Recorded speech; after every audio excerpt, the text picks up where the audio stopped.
Hey everyone, so let's start with the application process. So first we'll go to this link, which is of VFS Global, to apply for Switzerland visa. If you click on this, I'll show you the link.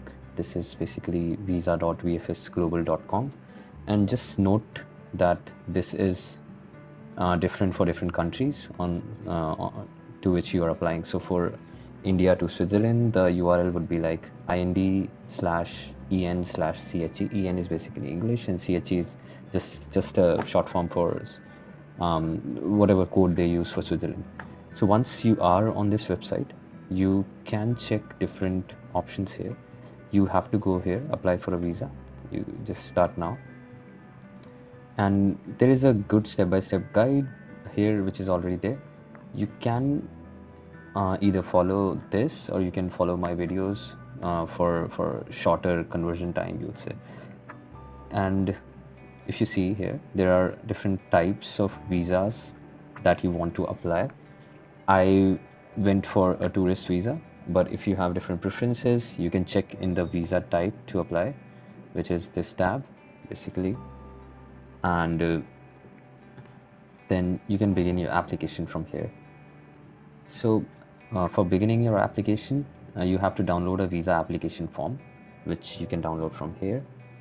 So if you click this, this is a digital visa application form. So guys, in my case, I downloaded this visa application form and I directly filled this form and got a black and white copy. So some people may say that a colored copy is needed, but I didn't actually see that requirement anywhere. I was able to get a black and white copy and then show it to the VFS office, and there was no objection from their side. So here, let me guide you through the visa application form. So if you see at the top, it's application for Schengen visa, and then there is some information given here. You can skip this. So you start right away. So first field is surname. So surname could be anything. In my case, it's Chauhan, Chauhan. Surname at birth is something which you can ignore, or you can use the same surname. In my case, I use the same for both the fields. First name is the first name that you use. Date of birth is any date of birth that you have, like whatever date of birth you have, you can use that. Place of birth is basically the city where you were born. So this also you can basically enter anything. So let's say Srinagar. Then country of birth would be India for Indian applicants, and nationality, again, like if you're applying from India and you are an Indian, you can write as Indian. Nationality at birth, I'm assuming for most of the people it would be Indian. If you have any other nationalities, you can write here. Otherwise, in my case, I put a not applicable to all the fields which were not applicable to give a clear picture to the VFS employees or whoever goes through your application, and also the visa officers at the embassy. So this would be not applicable. These are pretty straightforward. Whichever gender you have, you can select that. And the status, this basically is the family status you have. So you can, if you're married, you can click on married. If you're single, and whichever thing applies to you. And if it's none of these things, then you can click on other and give the specification of what you are applying here for. Then we move on to parental authority, legal guardian. So here, if you have any guardian, then you can mention them here with the address. Otherwise, if you, in case this may be applicable for minors as it is written here, or if you are under a legal guardian, so then you would have to fill in these details: surname, first name, address, of the guardian along with the telephone and email address and nationality. So guys, so basically here there is one thing to note, that email address is generally skipped by many people. I would not recommend that.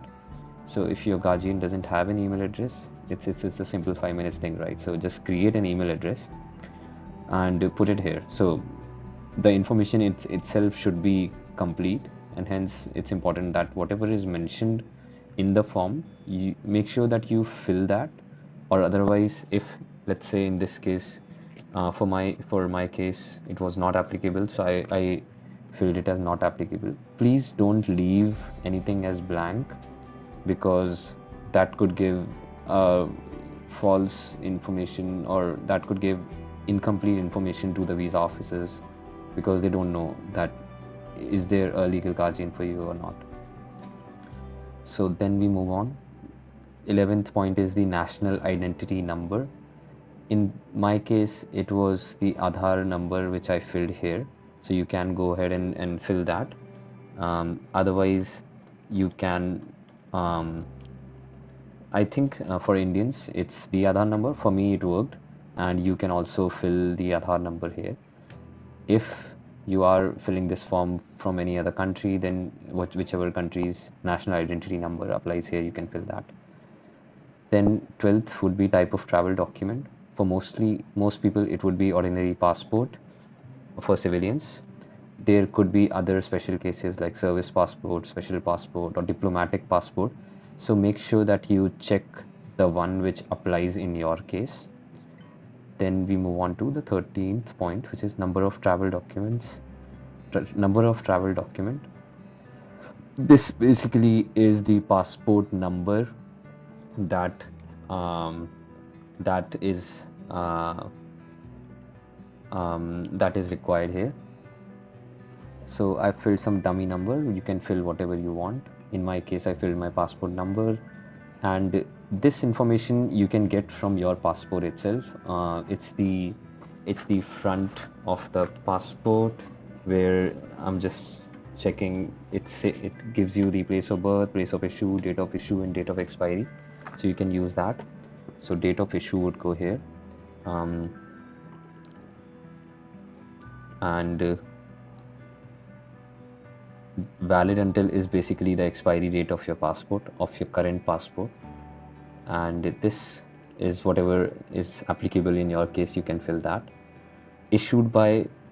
So one thing to note here is sometimes I've seen some people suggesting that you can just fill the country name.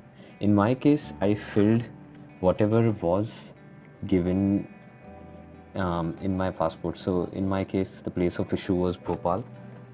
So I filled passport issuing authority Bhopal, Bhopal passport office, BPO, or you can fill passport office Bhopal and then India. So make sure that you fill the passport office also. I found this information from some of the people who are talking about filling this application form, and then they said that it's a good practice that you fill the passport office as well as the country. In my case, this worked. In the 17th, you can fill personal data of the family member who is in EU. So if anyone that you know resides in the Schengen area, and if they have invited you, or if you are putting an invitation from someone in the Schengen area, then you would have to fill these. In my case, it was not applicable.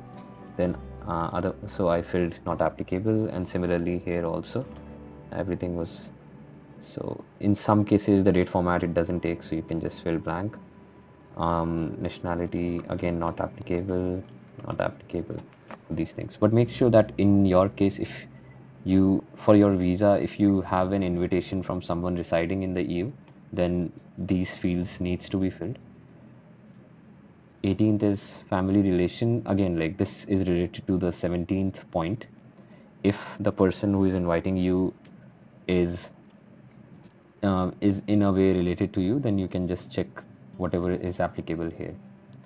Now we go to the 19th point, applicant's home address and email address. So this is important.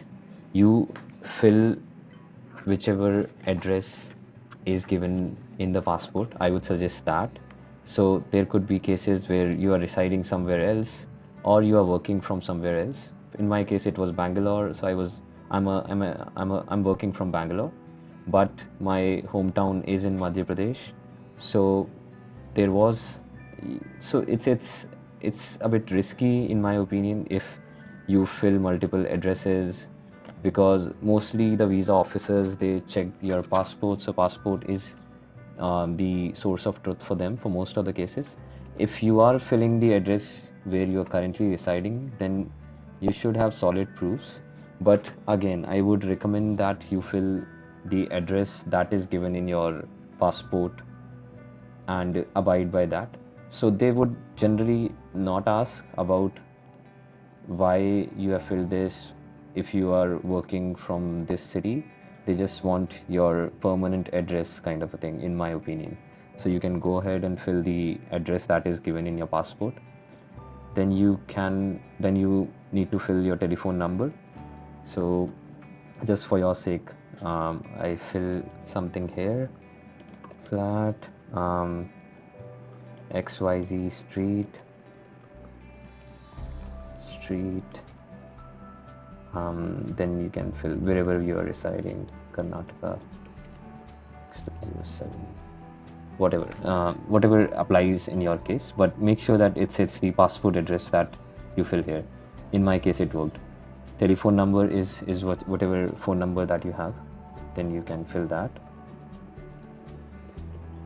So I've filled some random numbers, but in your case, it should be your telephone number.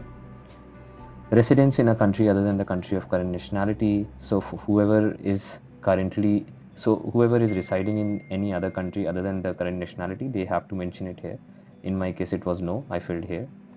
Current occupation. So these fields are important because if you are working with a company or if you are an employee of someone, then you would have to stick an NOC along with your other documents in the document list that you would be submitting to the VFS Global Office.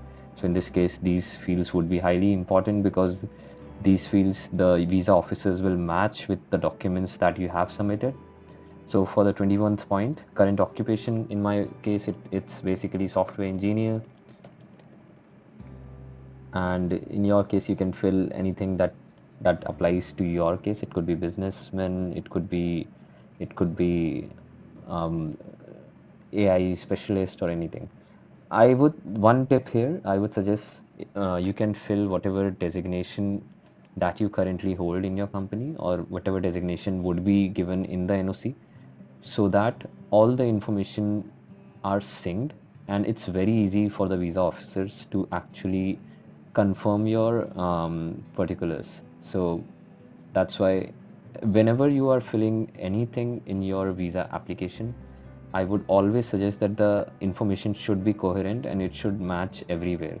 So in my case, I would fill lead backend engineer, and then you would be filling the employer and employer's address and telephone number. And as mentioned, for students, name and address of education establishment is enough. If you are a working professional, then you fill the employer's name. Make sure that it matches even the name, private limited, PT, or whatever the company uses in their official documents. The name should exactly match with that, and the official telephone number that the company generally uses, you use that. And basically, as I mentioned, like all the other documents that you obtain from the company, or salary slips or your NOC letter, all these things, all the information that you're filling here should match with that information, even the address, the telephone number, and everything. So this would go here. And then 23 is purpose of the journey. It is again a subjective field. In my case, it was tourism. I felt tourism. For you, it could be anything applicable from these fields. So you just check mark that. 24th is additional information on purpose of stay. In my case, I filled tourism only because you don't need to be very descriptive about this, because again, like if you are explaining a lot, then it may become fishy as to why you are adding these many details if it's not even asked. So you can just say tourism only if you are going for tourism or whatever. If you have any other purpose, then please be concise about it and use like lesser sentences or words, I would say here. Now the 25th point is member state of main destination. Here it's very important you of what you fill. Basically, this question says which countries you would be visiting in your Schengen travel. So in my case, it was Switzerland and Italy. So I filled both. And if you are visiting three countries, two countries, or one country, you have to fill all the countries here. Just remember that. And guys, one more information to heed upon is there is a lot of confusion in the minds of many people that if I am applying to Switzerland visa and I want to visit any other country, or maybe I want to stay in another country for a longer period than I'm staying in Switzerland, after let's say I obtain the visa from Switzerland, then can I do that, or is it possible, and things like that. So I would go by what the official statement says, and I also followed the same thing. I also planned my itinerary on the basis of that. So this basically says that either your port of entry should be Switzerland, let's say after you get the visa from the Swiss embassy, either the port of entry should be Switzerland, or else if you are entering from some other country in the Schengen area, then it should you need to make sure that you stay for longer days in Switzerland, for more days in Switzerland. So for example, in my case, if I was staying in Switzerland for, let's say, if I am entering from Italy, then if I'm staying in Italy for 5 days, then in Switzerland I should stay for more than 5 days for me to be in coherence with the information or the laws that they have stated in their documents. So it's not a hard law, and you would see many people quoting that it's fine, you can do anything, but I would not take the risk, and I would not suggest you guys to take that risk. So you should follow one of these two conditions at least. Either the port of entry should be Switzerland, or the number of days should be more in the country from where you obtained the visa from. So one tip here, guys, is basically when you obtain a visa, I would suggest that you show more days in Switzerland as well as show the port of entry in Switzerland. So, for example, like this would increase your chances for visa, but once you get the visa, then as I mentioned, like make sure that you follow at least one of them. For the visa, I would suggest like you make your itinerary or your cover letter accordingly such that it follows both the conditions. Like in my case, I followed that I would be entering from Zurich in Switzerland. I would be staying in Switzerland for 7 days and Italy for 5 days, and I would be moving from Switzerland to traveling from Switzerland to Italy, and hence like that's how I planned it. So point number 26 is, in this case it would be Switzerland, as I would be the state of entry for me was Switzerland. In your case, if it is any other Schengen country, then you can mention it here. 27. So this point is also important. Number of entries requested. So this also, many people have a lot of confusion about this. So I did a thorough research on this one. I called the VFS Global many times, and to understand what this basically means and what to do here. So single entry, guys, it basically means that it's about the whole Schengen area. It's not about single entry in Switzerland or single entry in any other country. So many people have this doubt that if they enter in Switzerland, then would they be able to enter in any other country because your single entry is already done in Switzerland or elsewhere, right? So that's not true. Single entry basically means the Schengen area. You enter the Schengen area and then you leave the Schengen area, both, um, only once. So you enter only once and you leave only once. Two entries is specifically, let's say for 15-20 days you came to Europe and you visited a few countries, so that's the whole Schengen area. You one entry is counted. And then let's say after 3 months, if you have a visa validity, you decided to go to Europe again and visit those countries, then you check mark the two entries thing. And similarly, like if you have the plan for multiple entries, then you can check mark multiple entries. One tip here is I would suggest you mark single entry. If you are not planning to visit Europe anytime again within 6 months, mainly because multiple entries gives an element of doubt in the visa officer, in the mind of visa officers, that okay, if you are planning to visit the Shenzhen area again, then either you provide the detailed itinerary for that trip as well, or at least some information about that trip as well. Otherwise it becomes a little hazy that why you have marked multiple entries and you're providing the itinerary for only one trip, right? So you check mark single entry in my opinion, and in my case I check marked single entry. Then also I got a multiple entry visa, although it was for 3 months, but still they would consider it. Then these are the intended date of arrival. You put whatever date you would be entering the Shenzhen area and intended date of departure from the Shenzhen area. 28th is fingerprints collected previously for the purpose of applying for Shenzhen visa.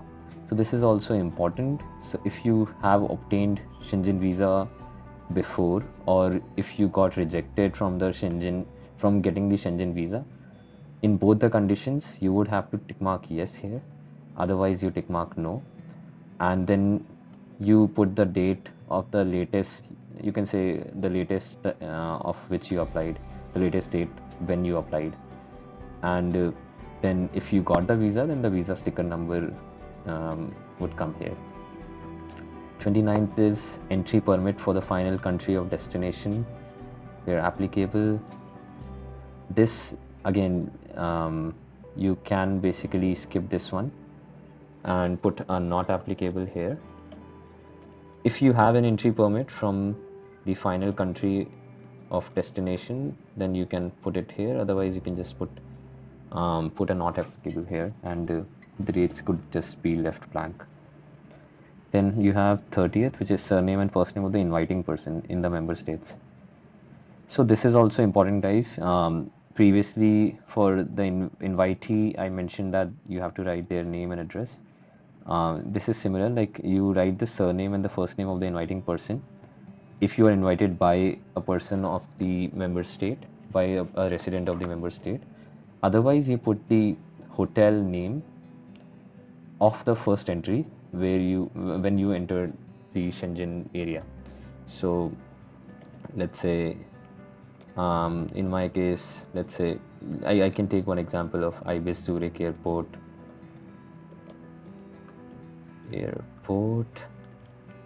and the full address. I don't remember the full address, but you make sure you write the full address, the email as well as the name of the okay guys, sorry, basically here you would write only the hotel name, and in the address there's a separate field for that address and email address of the inviting person. So if you note that email address is asked almost everywhere, so it's better to mention it. If you don't have it, then I would suggest you get it from the hotel where you booked the real tickets or the dummy tickets. Mostly you would be booking dummy tickets from Agoda or booking.com, so you can just get that information from there. So you write the full address of the port of entry hotel where you would be residing for the very first day when you enter the Shenzhen area, and the email address and the telephone number would come here. So 31 is name and address of inviting company, organization. So if you have been invited by an organization or a company, then you would mention the details here, and if you are not, then you can just write not applicable. In my case it was not applicable, and these fields are related to the 31st point as before. So you write the surname, first name of the contact person in the organization and the telephone number. Now comes the 32nd point, cost of traveling and living during the applicant stay is covered. So this is also important. This basically they want to know who would be covering your cost in the Shenzhen area. In my case it was by myself, and then you can check mark the means of support like cash, credit card, prepaid accommodation, prepaid transport, and if you have any other means, then you can mention it here. So for example, if you are, let's say, liquidating some of your funds, or if you have any other funds, you can mention it here. Now if you are doing it yourself, if you are sponsoring your trip by yourself, then this would be applicable. Otherwise you would be ticking this if it is sponsored by someone else, by a sponsor. So one thing to note here is, if you're a family applicant and if you are applying together, then you can mention the details of the primary sponsor here. So in my case, my wife entered my details here by a sponsor, and then my details. And then one thing that we did in her application is, in others, we specified it in words also of who would be paying for the trip. So in her application, we mentioned that my husband would be paying for the trip, and he has enough funds in his account for that. Then again, like means of support, you can tick mark whatever is applicable. Expenses, cash, accommodation, other. Again, you can specify here what are the different means of support that the primary sponsor of the trip would be using for the trip. So one more suggestion here is, if you are applying for a Schengen visa especially from Swiss Embassy, one thing to note is that you should have funds in your account which should be consistent. It should not look like that you dumped some funds in your account just before applying for Switzerland or the Schengen visa, and then it could basically make your whole application suspicious, and the source of fund, if it is not clear, then it could basically be more negative than positive. So maintain a steady stream of funds, or at least it should be visible in your bank statement that you are getting a steady stream of funds, which you can actually show them in, and that could give a clearer picture of how you obtain the funds. So and then the last part of this application is the place and date from which you basically would be signing this. So in my case it was Bangalore, and the date, so I applied from the Bangalore VFS Global office, and the date, I put the date of the appointment here mainly because it's again, like, it's more coherent of what you generally would be doing at that day.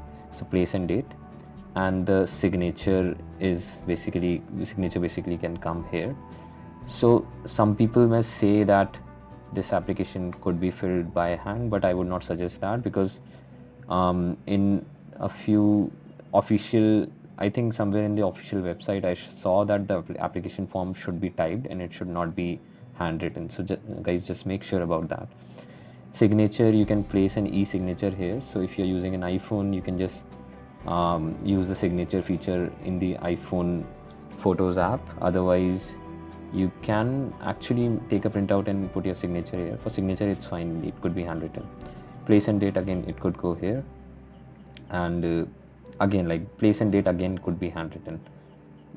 So that's it, guys. We made it till the end, and yeah, I think at least for the application part, you guys would be ready to apply for the Swiss Schengen visa. So see you for the next steps in another videos.